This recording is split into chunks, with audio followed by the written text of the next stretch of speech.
Actually இந்த போகின்ற concept எப்படி வந்தது? போகி அப்படி வந்து பார்த்தீங்கன்னாக்கா, நீங்க சொன்ன மாரி தான் பழையது கழிதல், புதியது புகுத்தல். மார்கழி மாதம் தான் வீட்ட எல்லாருமே புதுப்பிப்பாங்க. ஊர் சைடுலாம் போனீங்கன்னாக்கா, வீட்ல இருக்க லேடீஸே அந்த சுண்ணாம்ப கரைச்சு பெயிண்ட் அடிச்சிட்டு இருப்பாங்க. ஸோ இந்த பிரம்ம முகூர்த்த நேரம், அதாவது இந்த வருடத்துடைய கடைசி பிரம்ம முகூர்த்தம். அது ரொம்ப விசேஷமானது. எல்லா தேவர்களும் சங்கல்பம் இருந்து கடைசி நாளாக பூரண அனுபூதி அப்படின்னு சொல்லி எப்படி ஹோமத்த முடிப்பாங்களோ, அதே போல இந்த போகி அன்னைக்கு ஓகே. அது என்ன போகி? அந்த பேர் வரத்துக்கு ஏதாவது ஒரு ஐதீகம் ஏதாவது இருக்கு? அததான் வந்து பார்த்தீங்கன்னா, நார்த் இந்தியன்ஸ் வந்து ஹோலின்னு கொண்டாடுவாங்க. ஓ! ஹோலி அப்போ ஒரு நெருப்பு கொளுத்துவாங்க. அததான் நம்ம இங்க போகின்னு கொளுத்திட்டு இருக்கோம். இது காணும் பொங்கல்னா சில பேர் என்ன சொல்றாங்கன்னா, பொங்கல வீட்ல கொண்டாடிட்டு, பெரியவங்கள போய் பார்த்து ஆசீர்வாதம். அந்த பார்த்து ஆசீர்வாதத்த தான் காணும் பொங்கல் அப்படின்னு சொல்லுவாங்க. சில பேர் காணும் பொங்கல்னா ஊர் சுத்துறதுன்றாங்க. ஆக்சுவலா அந்த காணும் பொங்கல்னா என்ன? காணும் பொங்கல் அப்படின்ற ஒரு வார்த்தை என்னன்னா, கன்னி பொங்கல் தான் காணும் பொங்கல். வீட்ல வந்து 13 வயசுலேருந்து கல்யாணம் ஆகாத வயசு வரைக்கும் இருக்கக்கூடிய ஆணும், பெண்ணும் கன்னித்தன்மையோட இருக்கிறது கன்னி பசங்கன்னுவாங்க. அவங்களுக்கான திருவிழா தான் இந்த காணும் பொங்கல். காணும் பொங்கல்ன்றது வந்து வெளியில போயிட்டு எல்லாரையும் பார்க்கறது அந்த மாரிலாம் கிடையாதா? அதெல்லாம் கிடையாது. காணும் பொங்கல் நம்ம இப்ப உருவாக்கிக்கிட்டாங்க. இந்த ஜெனரேஷன் வந்து இத உருவாக்கிக்கிச்சு. காணும் பொங்கல்ன்றது வீட்ல நம்மளோட வம்சாவளியா இருக்கக்கூடிய குழந்தைகளோட வளர்ச்சிக்காக செய்யப்படக்கூடிய பொங்கல். வேற என்ன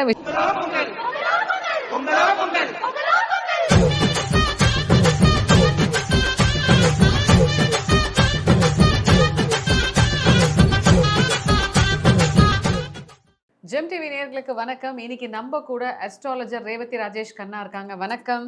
வணக்கம். எப்படி இருக்கீங்க? நல்லா இருக்கேன். ஸோ பொங்கல் வந்துருச்சு. ஆமா. எல்லாருக்குமே அது ஒரு எக்ஸைட்மெண்ட் அதிகமாக இருக்கும். பேசிக்கலாக பொங்கல் அப்படின்ற போது ஃபஸ்ட்டு ஒரு பிள்ளையார் சொல்லி போடுறதே வந்து போகி தான். போகிக்கு பார்த்தீங்கன்னா பழையன கழிதல் அப்படின்னு சொல்லிட்டு வீட்டில் இருக்கக்கூடிய யூஸ் பண்ணாத பொருட்கள், அதாவது ரொம்ப பழசாக இருக்க பொருட்கள், அதெல்லாம் போட்டு எரிக்கிறாங்க மார்னிங் 4 o'clock அந்த மாதிரிலாம். ஆக்சுவலி இந்த போகின்ற கான்செப்ட் எப்படி வந்தது? போகி அப்படி வந்து பார்த்தீங்கன்னாக்கா, நீங்க சொன்ன மாரி தான் பழையது கழிதல், புதியது புகுத்தல்.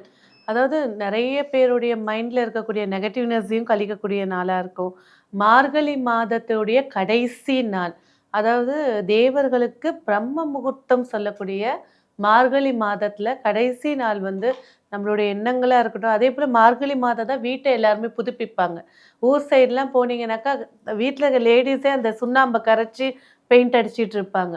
ஸோ எப்பேற்பட்ட நெகட்டிவ்னஸ் இருந்தாலும், ஒரு வீட்டுக்கு ஒரு திருஷ்டி பார்வையா இருந்தாலும் சரி, ஒரு துரான்மாவா இருந்தாலும் சரி, ஒரு கெட்ட சக்தியா இருந்தாலும் சரி, அந்த மார்கழி மாதத்துல அதை ஏரக்கட்டி கிளீன் எப்பவுமே வந்து அந்த மார்கழி மாத நெருப்புல போடுறது வந்து பார்த்தீங்கன்னா, அந்த ஷெல்ஃப் எல்லாம் கிளீன் பண்ண பேப்பர்ஸு, ரொம்ப பழமையான ஒரு துணிகள், இத தான் போட்டு மெயினா வந்து எரிப்பாங்க.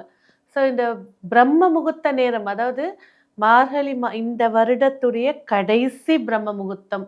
அது ரொம்ப விசேஷமானது. எல்லா தேவர்களும் சங்கல்பம் இருந்து கடைசி நாளாக பூரண அனுபூதி அப்படின்னு சொல்லி எப்படி ஹோமத்த முடிப்பாங்களோ, அதே போல இந்த போகி அன்னைக்கு நம்மளுடைய வீட்ல இருக்கக்கூடிய எல்லா நெகட்டிவையும் எரிச்சு, சாம்பலாக்கி புதுசா ஒரு வாழ்க்கையோ, ஒரு இதையோ ஆரம்பிக்கக்கூடிய ஒரு விஷயம் தான் போகி. ஓகே.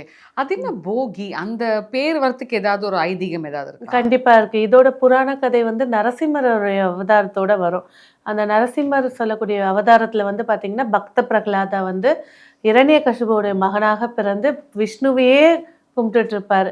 அப்போ வந்து பார்த்தீங்கன்னாக்கா, இரணியகசிபு என்ன செய்வாருனாக்கா, ஒவ்வொரு இதுவா கடல்ல தூக்கி போடுவாரு, விஷத்த குடுத்து பார்ப்பாரு, அடிச்சு பார்ப்பாரு, பயம்புத்தி பார்ப்பாரு. கடைசியா தன்னுடைய தங்கை அப்படின்னு சொல்லக்கூடிய போகிய தான் அழைப்பாரு. ஏன்னா, அவங்க வந்து எப்பேற்பட்ட அக்னியும் அவங்கள வந்து அழிக்காது. அந்த மாரி வரம் வாங்குன ஒரு அரக்கி. அப்ப என்ன செய்றாங்க, அத்தைய கூப்பிடுறாங்க. அத்தைக்கிட்ட அந்த பையன குடுக்குறாங்க.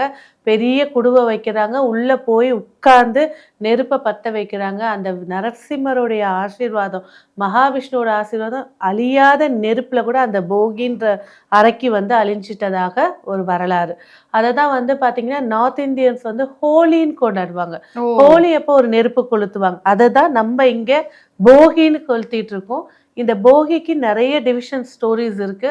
அதுல இந்த நரசிம்ம அவதாரமும் ஒரு ஸ்டோரி. பெரும்பாலும் நெறைய பேர் வீட்ல பார்த்தீங்கன்னா, இந்த யூஸ் பண்ணாத பொருட்கள் நெறைய இருக்கும். பழையசா இருக்கும். பரண மேல வச்சு பிசு பிசுன்னு இருக்கும். இப்போ அந்த மாதிரி ஐட்டம்ஸ் எல்லாம் வந்து நம்ம கொளுத்த முடியாது இல்லையா? ஸோ இப்போ அந்த மாதிரியான பொருட்கள்லாம் என்ன பண்றது? ஸோ பாத்திரங்கள் என்ன செய்வாங்க, போய் கடையில போட்டுருவாங்க. போட்டு பணமாக்குவாங்க. இல்லையா, இல்லாதவங்களுக்கு குடுக்குவாங்க.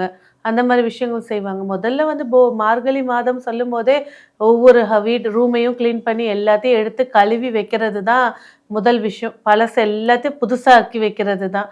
ஸோ இந்த மாரி பாத்திரங்கள் இருக்கும்போது, இந்த மார்கழி மாதத்திலே போகிக்கு நாள் எடுத்துட்டு போய், அத போய் இதெல்லாம் தேவையில்லாத சாமான்களும் எடுத்துட்டு போய் கடையில போட்டுட்டு, அத பணமாக்கிட்டு, வீட்டுக்கு தேவையானத அத வாங்கிட்டு வருவாங்க. ம்ஹ்ம். என்ன மாதிரியான விஷயங்கள வந்து இந்த போகி அப்போ நம்ம கொளுத்தலாம்? ஸோ போகி அப்படின்னு சொல்லும்போது வந்து பார்த்தீங்கன்னாக்கா, ஆரம்ப காலகட்டத்தில இந்த போகியுடைய திருவிழா, இது ஒரு திருவிழா மாரி தான் மிக விமர்சனத்தையா கொண்டாடுங்க. இப்பல்லாம் வந்து போகியா, சரி 10 மணிக்கு எந்திச்சு கூட கொளுத்திக்கலான்ற மாரி ஆயிடுத்து. போகி அப்படின்றது வந்து இன்னமும் கிராமப்புறங்கள்ல அவங்களுடைய வீட்டு தேவதைய வீட்டுக்கு கூப்பிடுற நாள் போகி. அந்த போகி அன்னைக்கு என்ன செய்வாங்க பார்த்தீங்கன்னாக்கா, பிரம்ம முகூர்த்தத்தில எந்திரிப்பாங்க. 4 to 6ஆ? 4 to 6. அதாவது இது வந்து 4 to 6ன்றது நார்மல் டைமு. சூரிய உதயம் தினைக்கும் மாறுதல் வரும். சூரிய உதயத்திலேருந்து 90 நிமிஷம் முன்னாடிலேருந்து பிரம்ம முகூர்த்தம் தொடங்கும். ஸோ அந்த பிரம்ம முகூர்த்த நேரத்தில வாசல்ல சாணம் தெளிச்சு நல்லா தெளிச்சு போட்டுட்டு, கோலத்த போட்டுட்டு, அதுக்கு பக்கத்தில இந்த போகிக்கான பொருட்கள் கண்டிப்பா போகியில பழைய துணி கண்டிப்பா இருக்கும். அதேபோல வந்து அந்த ஷெல்ஃப் எல்லாம் கிளீன் பண்ண பேப்பர்ஸு அந்த விஷயங்கள் இருக்கும். அதேபோல ரொம்ப திருஷ்டியா இருக்கா, கல் உப்ப கொஞ்சம் போடுவாங்க. நெகட்டிவ் வீட்ல வந்து செய்வன இருக்குன்னு சொல்லியிருக்காங்க. எங்களால அதுலேருந்து விடுவிக்க முடியலன்றபோது காஞ்ச மிளகாவ அதில போடுவாங்க. அதேபோல வந்து ஒருத்தவங்க ரொம்ப நோய்வாய்ப்பட்டு இருக்காங்க, அவஸ்தைப்பட்டுட்டு இருக்காங்க. அவங்களோட துணி எடுத்து போடுவாங்க. ஸோ இது எரிக்கும்போது முதல் இசையா பற இசை தான். அந்த தோல்ல ஆன மோளத்த எல்லாரும் அடிப்பாங்க. அடிச்சு பொங்கலோ பொங்கல் அப்படின்னு சொல்லி அடிப்பாங்க. அந்த இசையும், அந்த நெருப்பும் அது கலக்கக்கூடிய ஒரு தன்மை தான். அதாவது நெறைய ஹீலர்ஸ் கிட்ட போனீங்கன்னாக்கா, இந்த சைனா சார்ந்த விஷயமா இருக்கட்டும், ஜப்பானா இருக்கட்டும், நம்மளோட பாரம்பரியமான ஹீலிங் எல்லாத்துலயும் வந்து பார்த்தீங்கன்னா, மியூசிக் இருக்கும். ம். அந்த ஒரு பவுல்ல இப்படி வச்சு ஒரு ம். அடி அடிப்பாங்க. உச்சியிலேருந்து உடம்பு வரைக்கும் அந்த வைப்ரேஷன் உணர முடியும். அதுக்கு ஈக்குவல் தான் நம்ம உடுக்க சத்தம். நம்ம அம்பாள் வந்துட்டாங்க, கூழு ஊத்த போறாங்க, தீ மிதிக்க ஒரு உடுக்க அடிக்கும்போது உடம்பே சிலுத்து போயிடும். அதுதான் அந்த சப்தம். அந்த சப்தத்துக்கு நிகரானது தான் இந்த இப்ப வந்து பிளாஸ்டிக்லலாம் மோளம் வந்துருச்சு. ஆமா. அதெல்லாம் கிடையாது. நாங்கலாம் சின்ன வயசுலலாம் எங்க அம்மா, அப்பாலாம் வாங்கி குடுத்ததெல்லாம் அந்த தோல்ல வரும். அத அடிச்சா உடைஞ்சு வேற போயிடும். அந்த தோல்ல வச்சு அடிப்பாங்க. அந்த அடி சத்தம் வந்து பார்த்தீங்கன்னா, அந்த வீட்ல இருக்கக்கூடிய எல்லா விஷயத்தையும் புதுப்பிச்சு குடுக்கக்கூடியது. பறன்னு சொல்லும்போது நம்ம வந்து கேஸ்ட்ட பேசல. பரதெய்வம் அப்படின்னாக்கா, அம்மா வீட்டு குலதெய்வத்த சொல்லக்கூடியது பரதெய்வம். குலதெய்வம் அப்படிங்கிறது நம்மளுடைய இல்லத்துல கும்பிடக்கூடிய கணவர் வழியோ கும்பிடக்கூடியது தான் குலதெய்வம்.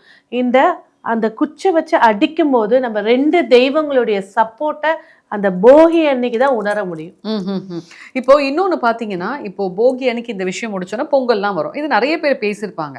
அதுல இடையில வரக்கூடிய அந்த காணும் பொங்கல்னுவாங்க. 3வது நாள் வரும்னு நெனைக்கிறேன். காணும் பொங்கல்னா சில பேர் என்ன சொல்றாங்கன்னா, பொங்கல வீட்ல கொண்டாடிட்டு, பெரியவங்கள போய் பார்த்து ஆசீர்வாதம் அந்த பார்த்து ஆசீர்வாதத்த தான் காணும் பொங்கல் அப்படின்னு சொல்லுவாங்க. சில பேர் காணும் பொங்கல்னா ஊர் சுத்துறதுன்றாங்க. ஆக்சுவலா அந்த காணும் பொங்கல்னா என்ன?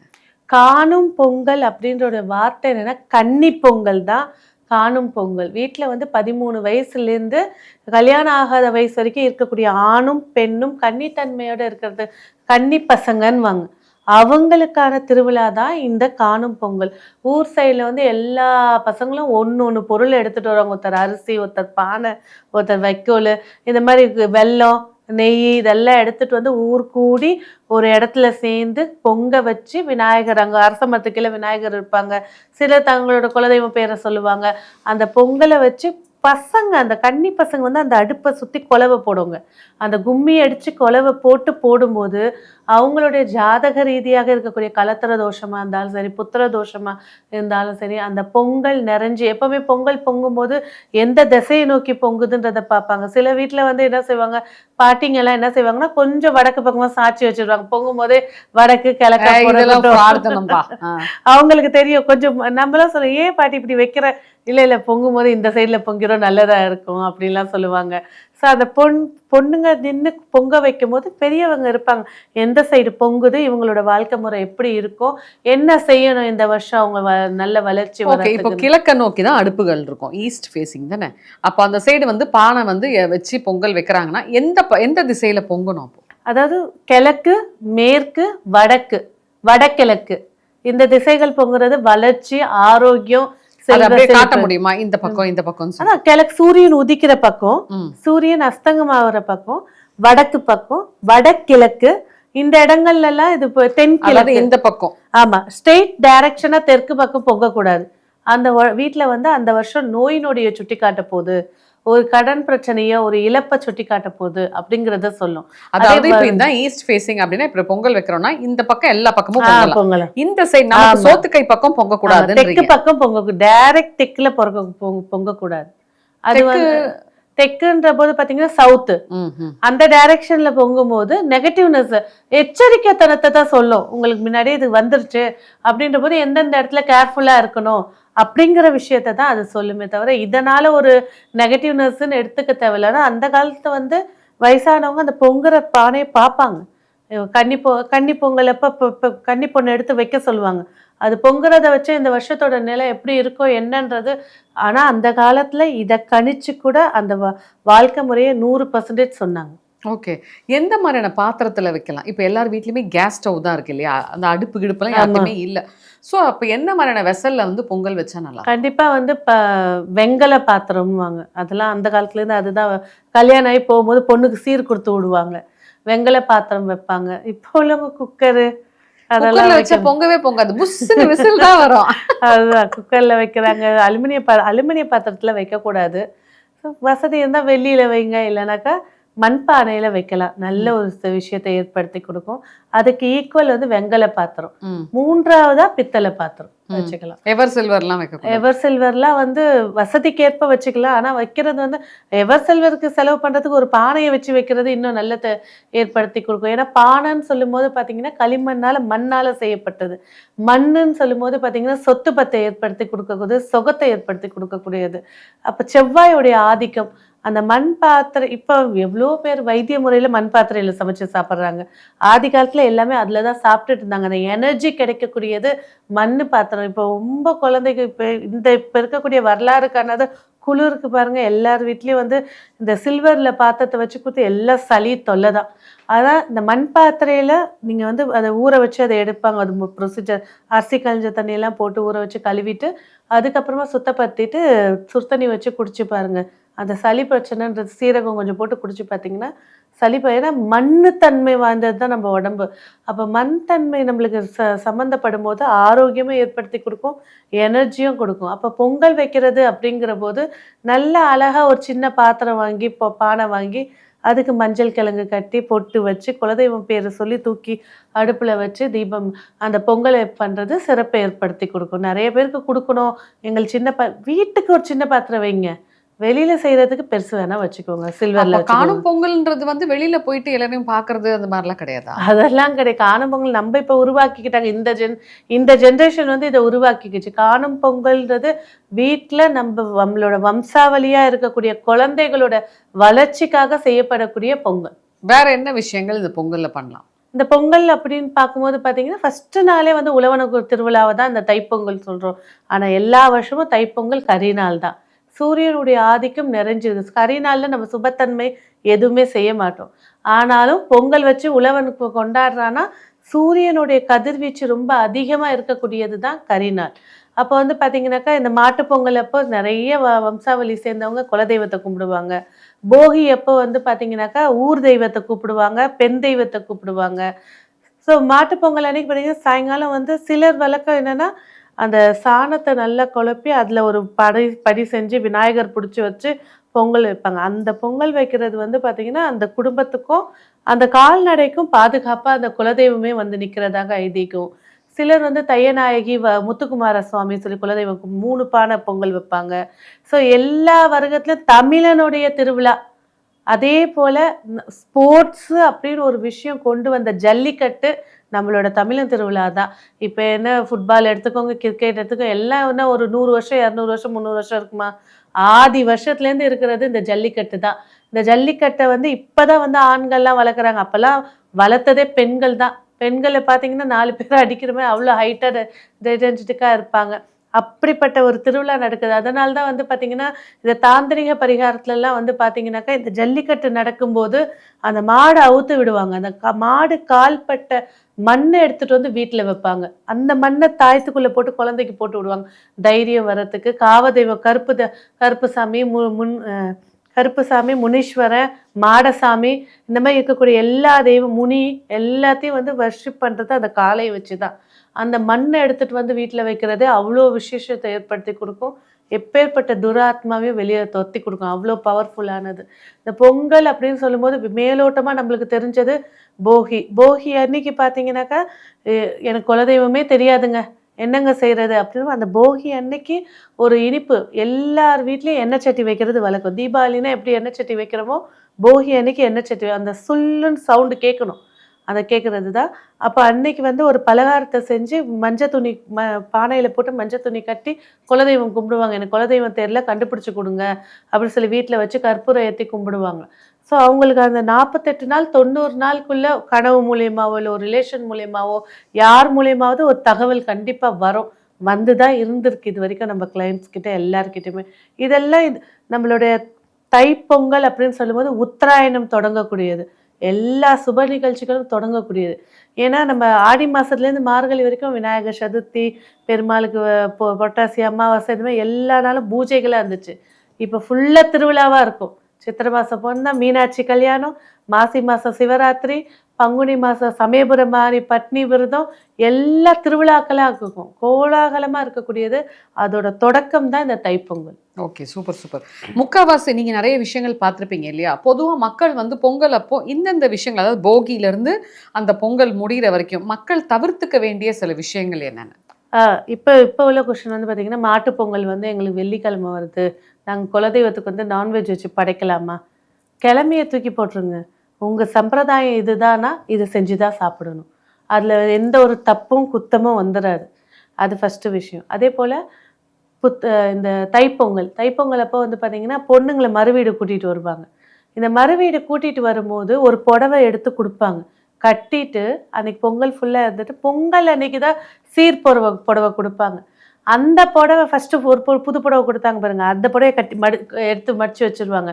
அவங்க கூட பிறந்த அண்ணன் தம்பியா அந்த பொண்ணுங்க வயசுக்கு வரும்போது வம்ச விருத்திகருக்கு அத்தை புடவைன்னு சொல்லி கட்டுவாங்க. அது வந்து நிறைய பேருக்கு கல்யாண தடை இருந்தாலும் பிரச்சனை இருந்தாலும் இந்த புடவையை வயசுக்கு வரும்போது கட்டும்போது அதெல்லாம் நீக்கி கொடுக்குறதாக. அதனால தான் சில வர்க்கத்தினர் வந்து வயசுக்கு வந்துட்டாலே உட்காரும்போது வெள்ளை புடவை கட்டி உட்கார வைப்பாங்க. அது வந்து சிலர் வந்து நெகட்டிவாக பார்த்தாலும் அது அவங்களுடைய சாஸ்திரம். ஸோ இந்த பொங்கல் சீரை கூட்டிகிட்டு வரும்போது மோதிரம் கொடுக்குறது இதெல்லாம் கொடுக்குறதெல்லாம் இருக்கும். ஆனால் முக்கியமான ஒரு விஷயம் என்னன்னாக்கா, இந்த பொங்கல் அன்னைக்கு கண்டிப்பாக குலதெய்வத்தை வழிபாடு பண்ணணும், சூரிய பகவானை வழிபாடு பண்ணணும். ஏன் அப்படின்னு பார்த்தீங்கன்னாக்கா, சூரியனால தான் ஆடி மாதம் விதைச்சாங்க, மார்கழி மாதம் நல்லா பயிர் வளர்ந்துருச்சு, அறுவடை பண்ணக்கூடிய நாள் வந்து தை மாதம், அதனால சூரியனை கும்பிட்றாங்க. நார்மலாகவே ஒரு பர்சன் வந்து எல்லாருமே எல்லா மதத்தினருமே தாயோட கர்ப்பவாசலேருந்து வெளியில் வந்துட்டாங்கனாலே ஒரு ஜாதகம் தான் கண்டிப்பாக இருக்கும். அந்த ஜாதகத்தில் நவகிரகத்தை ஆளுமை செய்யக்கூடிய கிரகம் அப்படிங்கிறது சூரிய பகவான் தான்.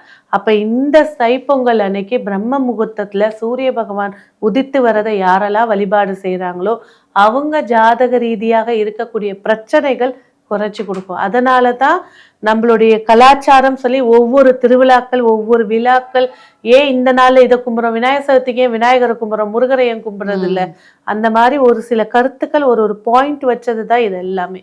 சூப்பராக நிறைய விஷயங்கள் இந்த பொங்கலை பற்றி சொன்னீங்க மேம். நன்றி. நன்றி.